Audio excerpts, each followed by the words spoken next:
नमस्कार मित्रांनो, सर्वांचं स्वागत आहे आजच्या एका नवीन व्हिडिओमध्ये। मित्रांनो, आजच्या व्हिडिओमध्ये समजा तुम्हाला एक टू व्हीलर घ्यायची आहे।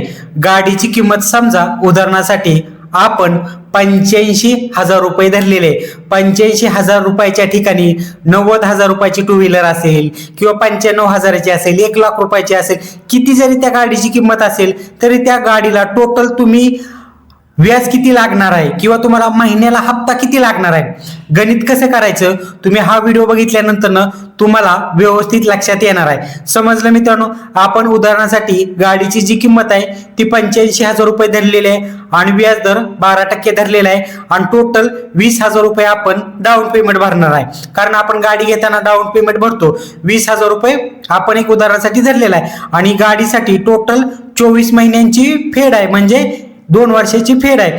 तर टोटल व्याज किती लागेल, EMI म्हणजे तुम्हाला महिना किती पडेल, एक अंदाजे गणित कसे करायचे या व्हिडिओमध्ये तुम्हाला माहिती मिळणार आहे। मित्रांनो, चॅनलवरती नवीन असाल तर चॅनलला सबस्क्राईब करायला अजिबात विसरू नका। मित्रांनो, गाडीची किंमत आपण किती धरली होती उदाहरणासाठी 85,000 रुपये धरली होती। डाऊन पेमेंट किती धरलं होतं, 20,000 रुपये आपण रोख भरणार आहेत ना। डाऊन पेमेंट 20,000 रुपये भरणार आहेत म्हणजे 85,000 रुपयामधून आपल्याला डाऊन पेमेंट जे आपण भरणार आहे ते वजा करावे लागणार आहे। उत्तर किती येणार आहे, 65,000 उत्तर येणार आहे। म्हणजे टोटल आपल्याला लोन किती करायचं आहे, 65,000 रुपयाचं आपल्याला लोन करायचं आहे गाडी घेण्यासाठी। 65,000 रुपयाला जे आपण व्याज दर आहे 12%, ती 65,000 रुपयाला 12% धरलं तर एका वर्षाचा हिशोब किती लागतंय, म्हणजे व्याज किती लागतंय हे गणित करूया। 65,000 रुपयाला 12% व्याज धरलं तर 7,800 रुपये आपल्याला व्याज जाणार आहे 12 महिन्यासाठी, म्हणजे 1 वर्षासाठी। आपल्याला टोटल 2 वर्षासाठी लोन घ्यायचं आहे, बरोबर का? म्हणजे 65,000ला पुन्हा 12% जरी व्याज लागलं तरी 7,800 रुपये व्याज लागणार आहे दुसऱ्या महिन्यासाठी, म्हणजे 12 महिन्यासाठी।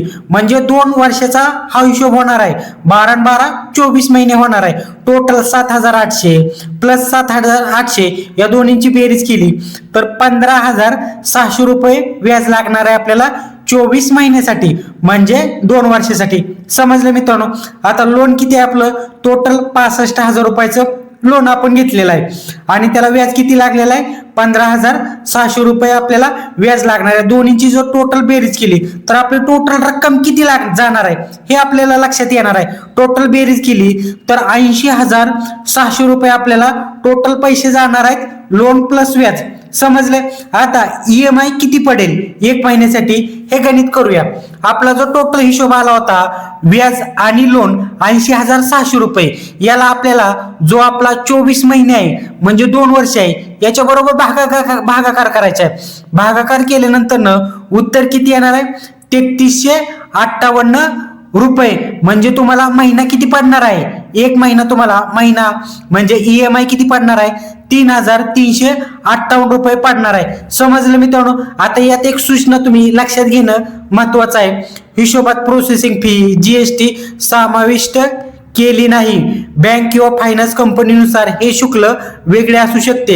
ही माहिती केवळ तुम्हाला एक अंदाज येण्यासाठी दिलेली आहे। मित्रांनो, व्हिडिओ जर आवडला असेल तर व्हिडिओला आपल्या लाईक करायला आणि चॅनलला सबस्क्राईब करायला विसरू नका। धन्यवाद।